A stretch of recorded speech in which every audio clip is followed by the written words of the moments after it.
Hello, and welcome back to Heart, the podcast where we sit down for a cozy chat about all aspects of love. How are you all doing? I hope you've had a good week. And even if it was a tough one, I want you to know that you always have a friend here. Today, we're going to talk about something I believe will resonate with so many of you, or maybe it's something you're going through right now. The topic is new love. How to start without repeating old mistakes. Moving on from a past relationship takes an incredible amount of energy, doesn't it? But starting a new one, sometimes that can feel even more complicated. There's the excitement, the hope, but there's also the fear. The fear of getting hurt in the same way again, the fear of making the same mistakes. It can leave us feeling stuck, unsure of how to even take the first step. But I want you to believe this. The scars from an old love don't have to be chains that keep you tied to your fear. Instead, they can be powerful lessons that help you grow and build a new, healthier love story.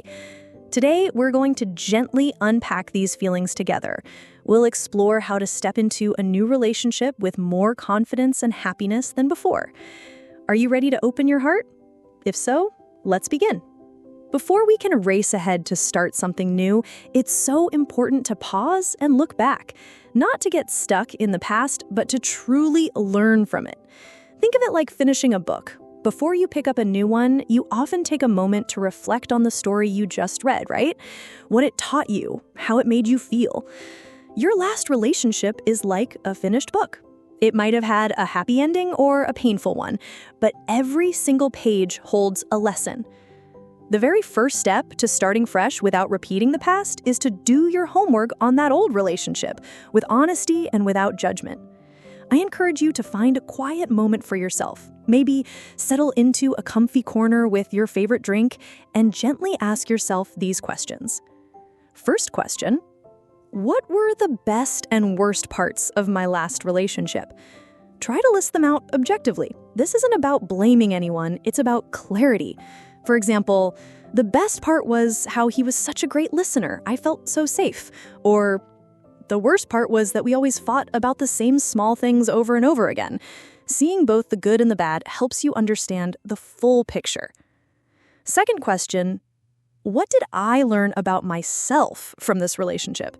This one is key because it brings the focus back to you. How did that relationship reflect parts of your own personality? Perhaps you learned that I realized I have a tendency to become overly anxious in a relationship, or I discovered that I value my personal space more than I thought.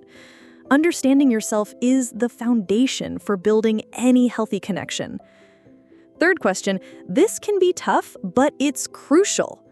What were the recurring patterns? Have you ever noticed that the issue that ended your last relationship feels strangely similar to a problem from a relationship before that? That's what we call a pattern. Sometimes we unconsciously attract the same type of person or we react to problems in the same way every time. Maybe you were always the one to give in to avoid a fight, or maybe your insecurity led you to be controlling.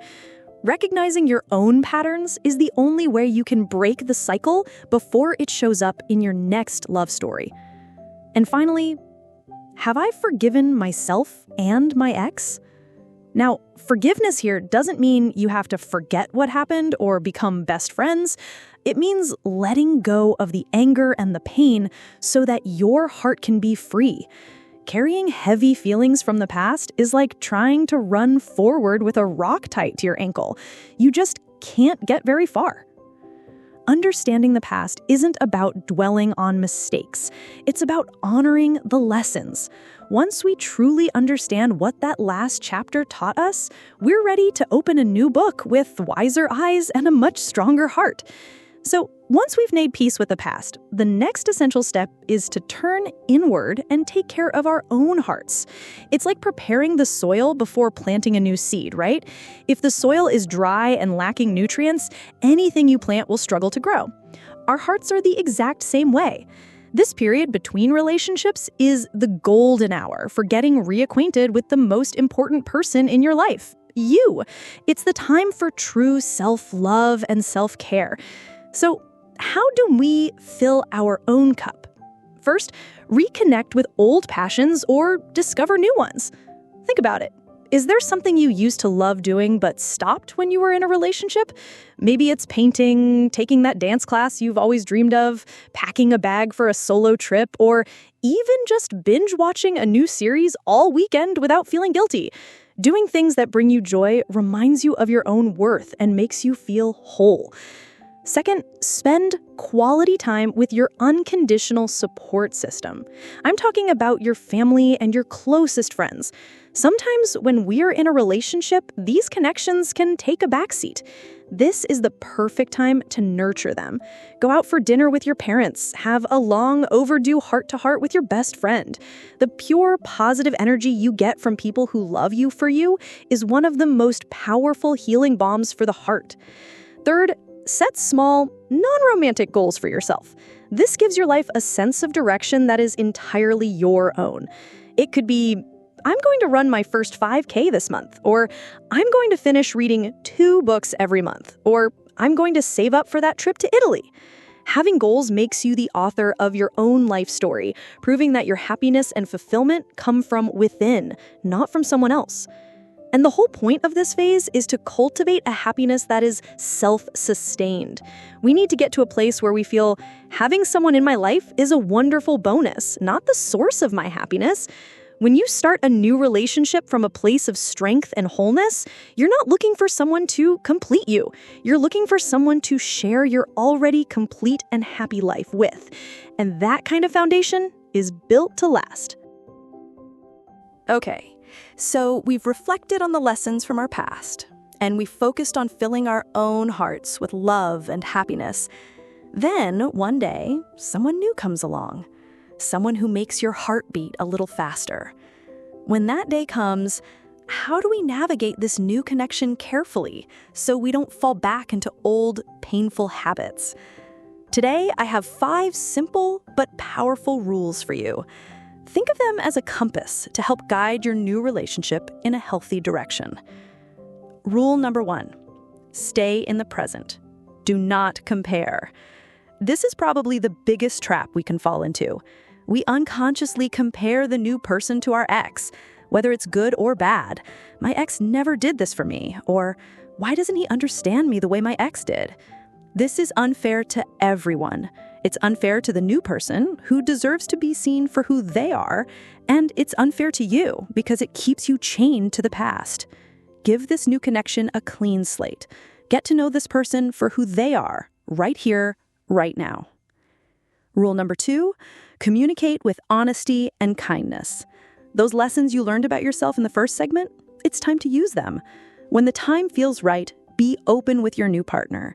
This isn't about trauma dumping, but about being vulnerable and setting expectations. You could say something like, in my last relationship, communication was a real struggle. It taught me that being open and direct is really important to me. This kind of honesty builds a strong foundation of trust and understanding from the very beginning. Rule number 3, take it slow. New love is intoxicating. There's an urge to rush, to spend every waking moment together, to fast forward to the finish line. Please take a deep breath and slow down. Rushing can make us overlook red flags or fall right back into our old patterns. Give it time. See how they handle stress. See how they react when you disagree. See who they are in different situations. A slow, steady pace allows you to build something real and lasting. Rule number 4, maintain your identity. It's natural to adapt when you're with someone new, but be careful not to lose yourself. Your friends, your hobbies, your need for alone time, those things are still a vital part of who you are. A healthy relationship isn't about 2 people merging into one. It's about 2 whole, independent people who already have fulfilling lives, choosing to walk side by side and share their worlds with each other. And rule number 5, trust your intuition. After you've been hurt, your intuition often becomes sharper. If something feels off, if a situation feels uncomfortably familiar, or if you get a knot in your stomach, do not ignore that feeling. Your intuition isn't paranoia, it's your internal alarm system, refined by experience, trying to protect you from getting hurt again. Listen to it. These 5 rules might sound simple, but they require a lot of mindfulness in the moment. But trust me, starting with intention and care will give your new love the best possible chance to become the happy, stable relationship you deserve. And just like that, we've reached the end of today's episode of Heart to Heart. Starting a new relationship after being hurt can be scary. It feels like learning to walk again after a fall. But remember, just because you fell once doesn't mean you've forgotten how to walk. In fact, that fall is what taught you how to place your feet more firmly, how to find your balance, and how to walk with more strength than before. I want you to hold this thought. Your past wounds are not there to make you fearful.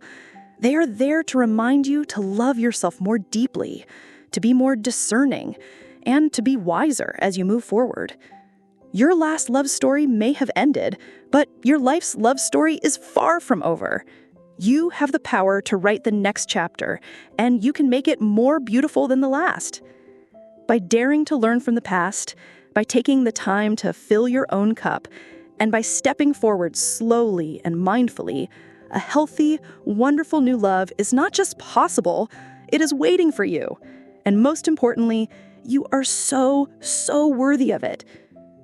Thank you for spending this time with me today. I hope our little chat felt like a friend sitting right beside you, cheering you on. That's all the time we have for Heart to Heart. Join me again next time as we explore another corner of this beautiful, complicated thing called love. Until then, take care.